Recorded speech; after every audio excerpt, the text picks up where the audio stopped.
जय गौ माता, जय गौपाला। हिंदू धर्म शास्त्र के अनुसार गाय में 33 कोटि 33 प्रकार के देवी देवताओं का वास होता है। कौन से अंग में किस किस देवताओं का वास होता है आज हम जानेंगे।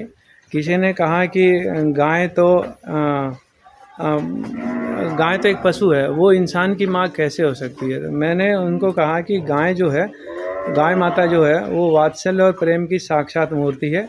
गाय के पास आने मात्र से सात्विकता बढ़ने लगती है और सात्विक जो भाव है वो बनने लगते हैं। कहीं पर भी हम गाय को कष्ट देखते तो हमारा हृदय पीड़ित हो जाता है और उसका कष्ट दूर करने के लिए हम लोग जो हैं वो तत्पर हो जाते हैं।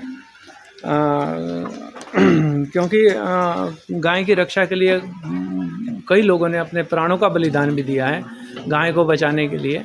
इसलिए गाय जो है वो प्राणी नहीं है, गाय हमारे प्राण है, इस प्रकार से कहा गया। अगर मान लो कोई कसाई कत्ल खाने गाय को ले जा रहा है और किसी को पता चल जाता है तो उसको बचाने के लिए अपने प्राणों की भी बाजी लगा देता है, उसको छुड़ाने से पीछे नहीं हटता है।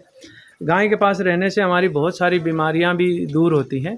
इसके बारे में भी आज हम थोड़ी सी जानकारी लेंगे, चर्चा करेंगे। गाय की जो आँख है आज उसके बारे में चर्चा करेंगे। गाय का जो आँख का अंग है उसके बारे में चर्चा करेंगे, क्योंकि हिरण की आँख भी बहुत सुंदर कही गई है।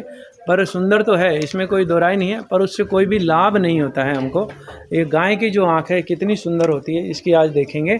क्योंकि गाय की आँख की जो तन्मात्राएँ हैं बहुत तेज़ होती हैं। गाय के पास में कोई भी आता है तो आँख देखने मात्र से उसकी तन्मात्राएँ पहचान लेती हैं कि ये किस भाव से हमारे पास आ रहा है। इसीलिए मान लो कोई गाय ब्याई हुई हो, उसका बच्चा पास में हो, तो कोई उसके पास प्रेम करने आ रहा है या उसके बच्चे को उठाने के लिए आ रहा है, वो तुरंत पहचान जाती है और उसी प्रकार वो सतर्क हो जाती है। गाय की जो है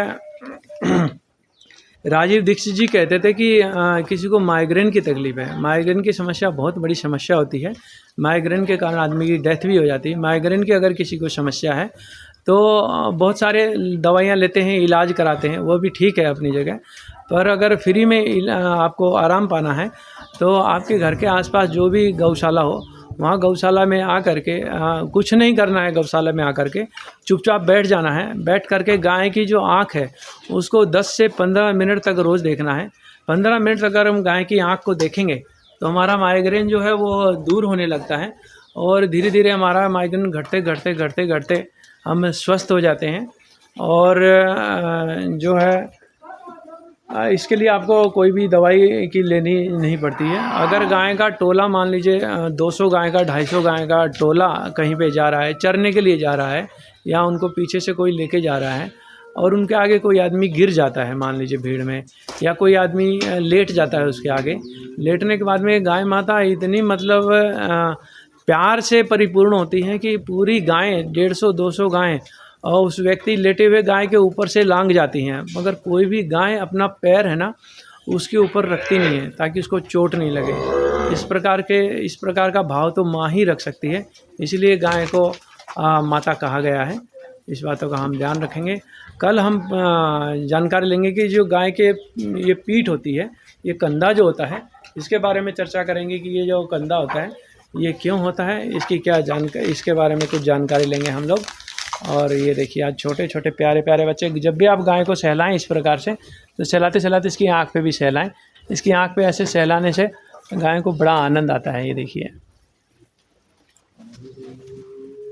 इस प्रकार से सहलाते हैं तो गाय की आंखें छलक उठती हैं और बहुत ही ज़्यादा आनंद आता है। जय श्री कृष्णा, जय श्री राधे।